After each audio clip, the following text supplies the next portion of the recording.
बिस्मिल्लाहिर्रहमानिर्रहीम।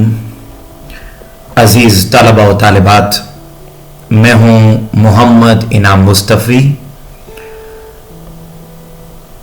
आज का हमारा लेक्चर जिस पर हम बात करने जा रहे हैं वो है दो तालीम याफ्ता नौजवानों के दरमियान बेरोज़गारी के मौजू पर मुकालमा। बोर्ड के पॉइंट ऑफ व्यू से ये पांचवा इंतहाई अहम मुकालमा है जो पहले बोर्ड में कई मरतबा आ चुका है, लिहाजा इस मुकालमे को भी आपने बड़ी तवज्जो के साथ न सिर्फ सुनना है बल्कि आपने इसको मुकम्मल लिखना है। मुकालमा देखने के हवाले से और मुकालमा का लेक्चर लेने के हवाले से वो तमाम तलबा व तालिबात जो आज पहली मर्तबा मेरे इस लेक्चर को मुकालमा के हवाले से ले रहे हैं, उनसे मैं ये कहूँगा कि मुकालमा के उसूल व ज़वाबित के हवाले से मैंने अपने इसी यूट्यूब चैनल इनाम मुस्तफ़ी पर एक लेक्चर मुकालमा लिखने के उसूल व ज़वाबित के हवाले से दिया हुआ है। मुकालमा को याद करने, लिखने, सुनने से पहले उस लेक्चर को ज़रूर सुने ताकि आपको ये बात वाज़ेह हो जाए कि मुकालमा लिखते वक्त किन किन बातों को मद्देनज़र रखना ज़रूरी होता है। और उसके साथ साथ मेरे इस YouTube चैनल इनाम मुस्तफ़ी को सब्सक्राइब भी कर लें ताकि आने वाले लेक्चर्स भी आपको इसी तरीके से इसी YouTube चैनल पर मिलते रहें। अज़ीज़ तलबा व तालिबात, हम बात को शुरू करते हैं और आज का हमारा जो मुकालमा है वो है बेरोजगारी के मौजू पर दो तालीम याफ्ता नौजवानों के दरमियान मुकालमा। जब आपको ये मुकालमा आ जाए कि बोर्ड में या जहां पर भी टेस्ट के दौरान कि दो तालीम याफ्ता नौजवानों के दरमियान बेरोजगारी के मौजू पर मुकालमा लिखे हैं, तो आपने क्या करना है? सबसे पहले आपने हेडिंग देनी है किरदार, और ये हेडिंग आपने मार्कर के साथ देनी है। उसके बाद आपने राब्ता की अलामत लगानी है।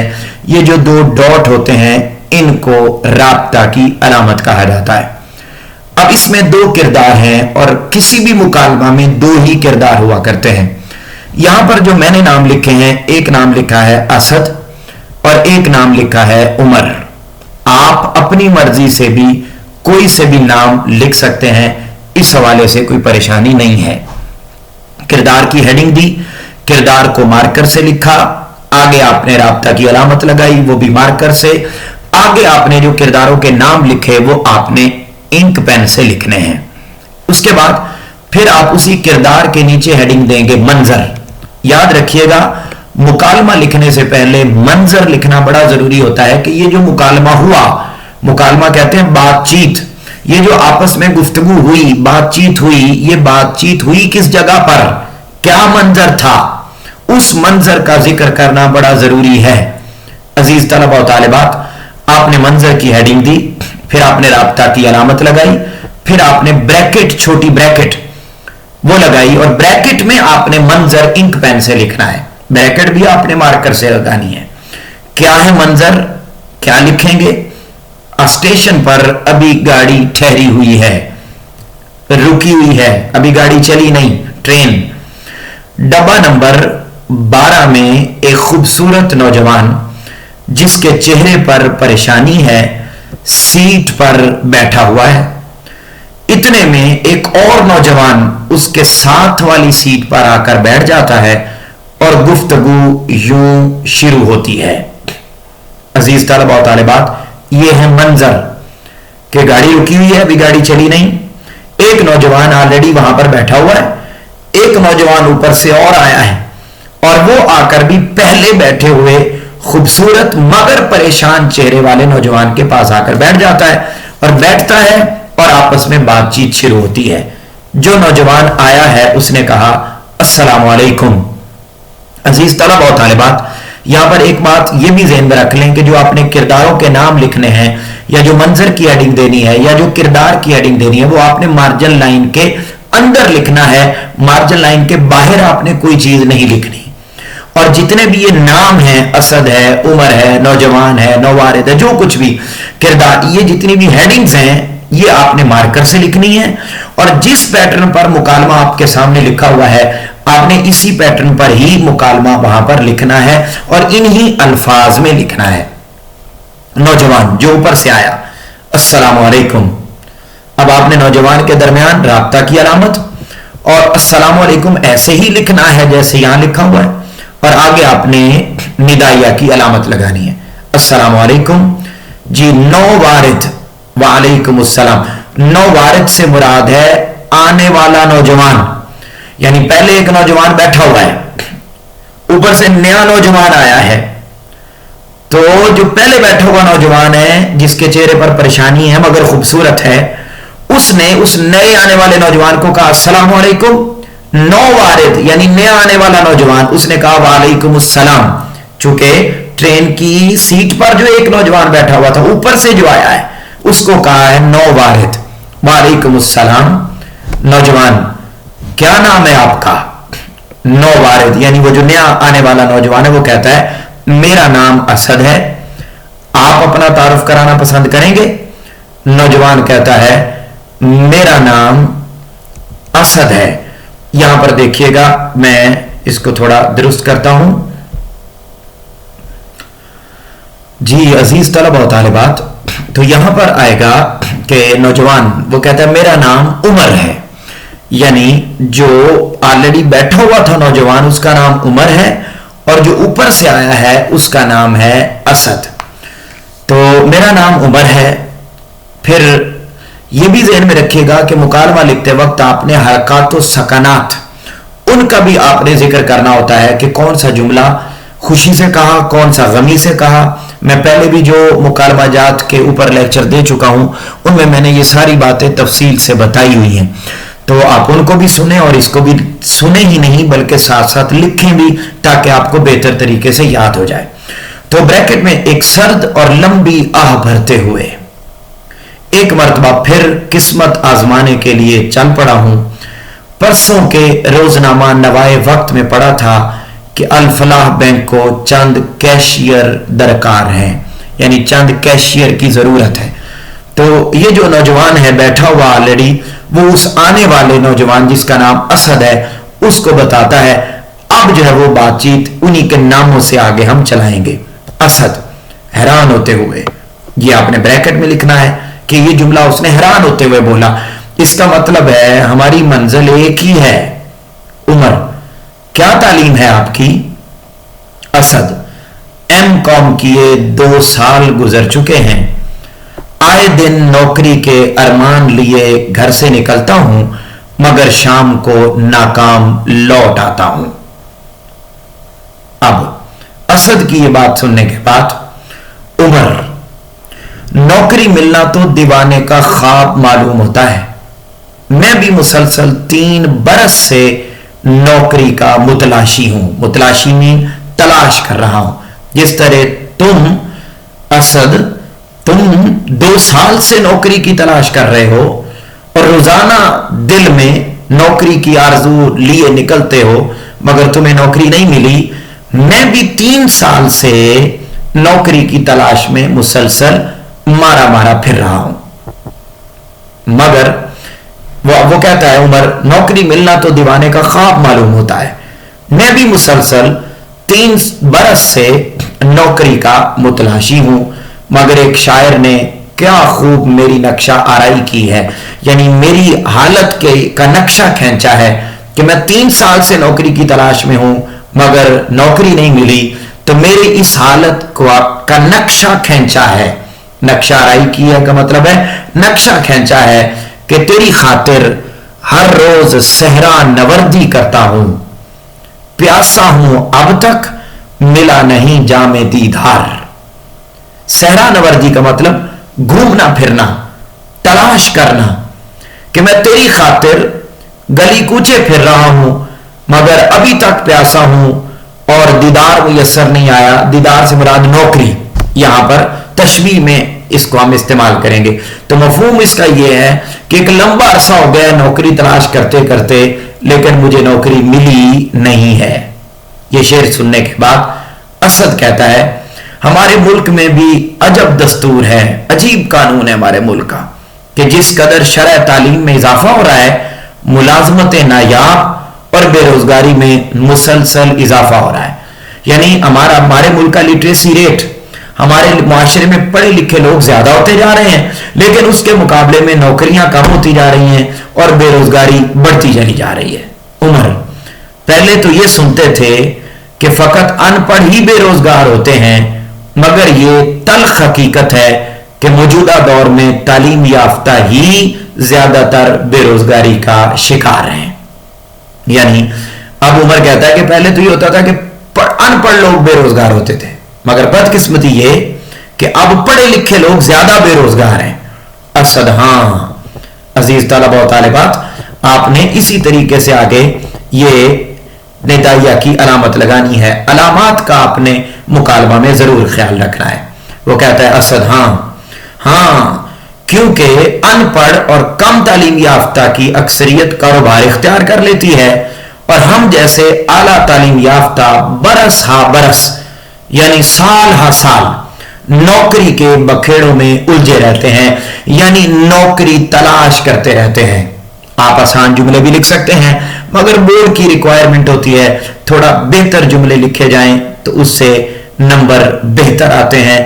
10 میں سے 10 نمبر بھی مکالمے میں آ جاتے ہیں اگر تھوڑی سی بہتر اردو استعمال کی جائے.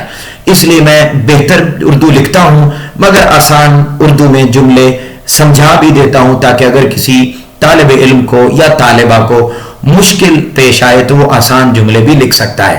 تو وہ یہ کہتا ہے کہ جی ہم جیسے ہیں یعنی ان پڑھ لوگ تو کاروبار کر لیتے ہیں اور ہم جیسے سالوں نوکری کی تلاش میں پھرتے رہتے ہیں.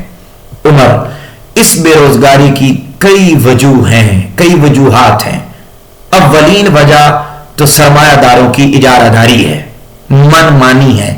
یعنی جو امیر لوگ ہیں ان کی من مانی ہے. کسی دور میں ہم کہتے تھے کہ جان ہے تو جہان ہے، لیکن ابو الکلام آزاد نے کیا خوب کہا تھا کہ زر ہے تو جہان ہے. زر مین دولت، یعنی امیر لوگوں کی بلے بلے ہے، غریبوں کو کوئی نہیں پوچھتا. تو حقیقت یہی ہے کہ جان ہے تو جہان نہیں، اب تو زر ہے تو جہان ہے. جس کے بعد دولت ہے. پنجاب وہ کہتے ہیں جس کے گھر دانے اس کے کملے بھی سیانے. یہ آپ محاورہ بھی لکھنا چاہیں تو اس میں ایڈ کر سکتے ہیں کہ جس کے گھر دانے اس کے کملے بھی سیانے. تو ہوتا یہ ہے کہ جو امیر ہے وہ کملہ بھی ہو تو وہ زبردست آدمی ہی کنسیڈر ہوتا ہے، دولت مند کی عزت ہوتی ہے. اسد ہاں یہ تو ہے، پیسے نہ ہوں تو ڈگری کو کون پوچھتا ہے. پھر اس سے دوہرا نقصان ہوتا ہے، ایک طرف نالائق عہدے دار تو دوسری طرف حق تلفی. کہتے ہیں کہ یہ جو سرمایہ دار لوگ ہیں یہ کیا ہوتا ہے کہ یہ دولت مند ہوتے ہیں مگر عہدوں پر پہنچ جاتے ہیں تو پھر اس سے نالائق لوگ عہدے دار ہوتے ہیں اور جو اہل لوگ ہوتے ہیں، جو ایبیلٹی والے ہوتے ہیں، کیپیبلٹی والے ہوتے ہیں، کوالٹی والے بندے ہوتے ہیں، ان کی حق تلفی ہوتی ہے، ان کو حق نہیں ملتا. عمر اس کے ذمہ دار معمر حضرات بھی ہیں. معمر کہتے ہیں بوڑھے، یعنی ڈگری یافتہ پڑھے لکھے لوگوں کو نوکری نہ ملنا. اس کی ایک ریزن تو سرمایہ دار لوگ ہیں، یعنی وہ پیسہ انویسٹ کر کے رشوت دے کر بڑے بڑے عہدوں پر پہنچ جاتے ہیں، جاب حاصل کر لیتے ہیں. اور اس کی دوسری ریزن کہ حقدار لوگوں کو، پڑھے لکھے لوگوں کو، نوجوانوں کو اعلیٰ ڈگری یافتہ ہونے کے باوجود بھی جو نوکری نہیں ملتی، اس کی ایک وجہ بوڑھے لوگ بھی ہیں. ان لوگوں کی عمر 60 سال سے تجاوز کر جاتی ہے مگر پھر بھی ملازمت سے چمٹے رہتے ہیں. نتیجتاً نوجوان نسل کی بری طرح حق تلفی ہو رہی ہے. یعنی جتنے بھی جو لوگ ہیں، یعنی نوجوان پڑھے لکھے لوگ ہیں، ان کو کسی بھی اعتبار سے نوکریاں نہیں ملتی اور ان کو نوکریاں نہ ملنے کی ایک بڑی وجہ یہ بھی ہے کہ جو بوڑھے لوگ ہیں، بوڑھے لوگ وہ نوکریوں سے چمٹے رہتے ہیں उन्हें नौकरी, वो नौकरी की जान नहीं छोड़ते, वो उन्हें चाहिए होता है कि 60 साल की उम्र के बाद वो रिटायर्ड हो जाएं, लेकिन वो फिर भी रिटायर्ड नहीं होते, जिससे नए लोगों को मुलाजमत के मौके नहीं मिलते, जिससे उनकी हक तलफी होती है। असद एक और बड़ी वजह सिफारिश भी है। अब वो बता रहे हैं कि क्यों बेरोजगारी है। तो पहली रीजन हमने पढ़ी, अमीर लोग पैसे देकर जॉब पे पहुंच गए, पढ़े लिखे लोग पीछे रह गए। फिर बूढ़े लोग जॉब से चिमटे रहते हैं, नए लोगों को मौका नहीं मिलता, ये अगली रीजन है। एक और अगली रीजन है सिफारिश।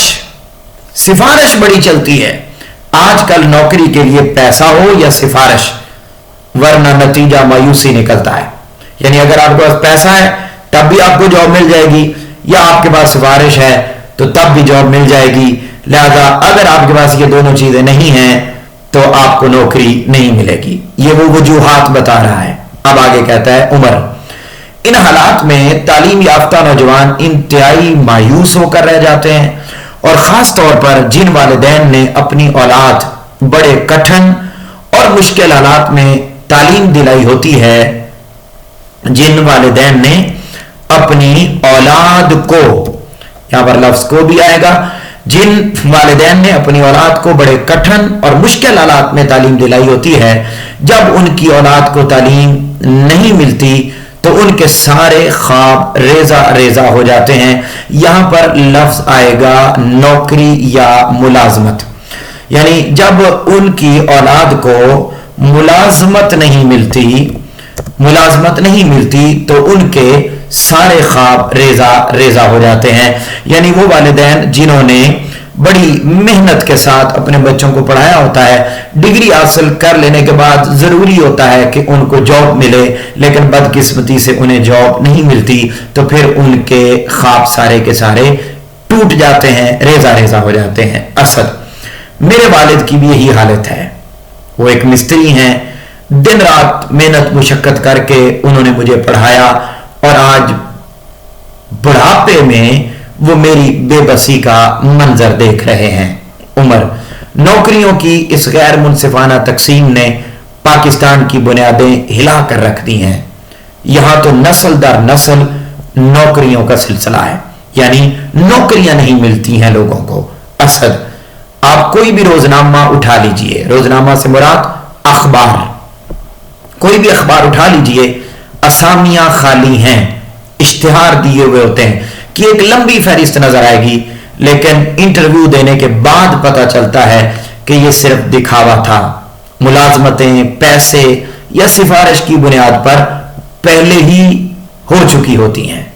अजीज तलबा और तालिबात, अब ये वो और तज़किरे कर रहे हैं इसके बारे में, आपने इसी तरीके से इन जुमलों को लिखना है। उमर, पाकिस्तानी हुकूमत को चाहिए कि इस बढ़ती हुई बेरोजगारी के खिलाफ कदम उठाए, और जो वादे उन्होंने इलेक्शन से कबल किए थे उनको पूरा करे, वरना बदतरीन नताइज बरामद होंगे।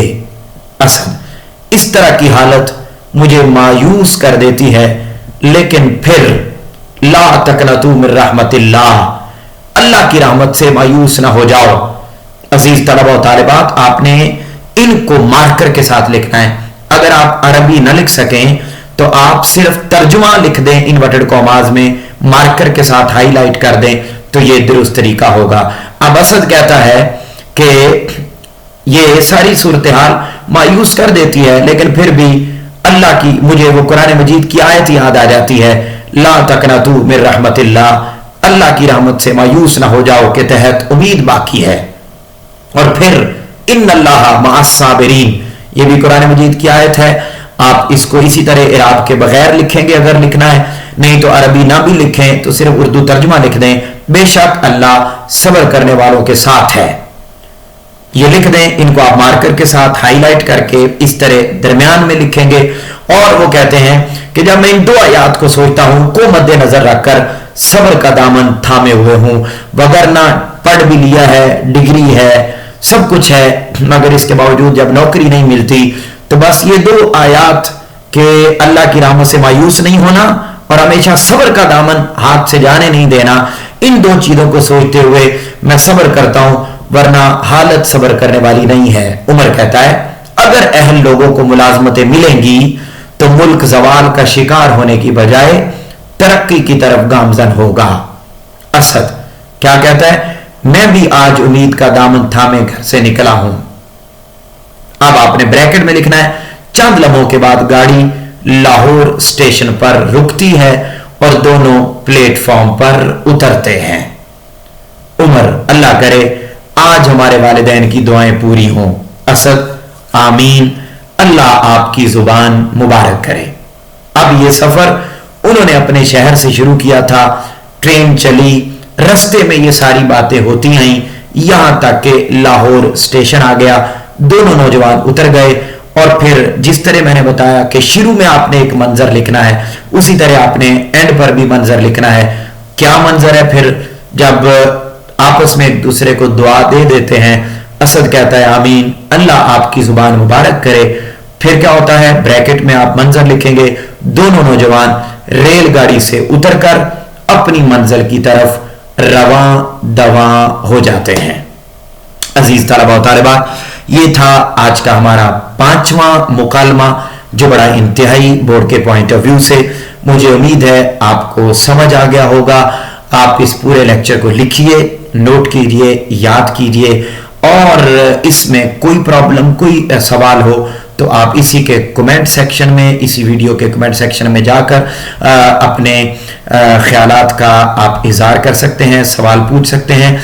आपको यकीनी तौर पर तसल्ली बख्श जवाब जो है वो दिया जाएगा। इन्हीं अल्फाज में याद कीजिए, ज्यादा बेहतर है।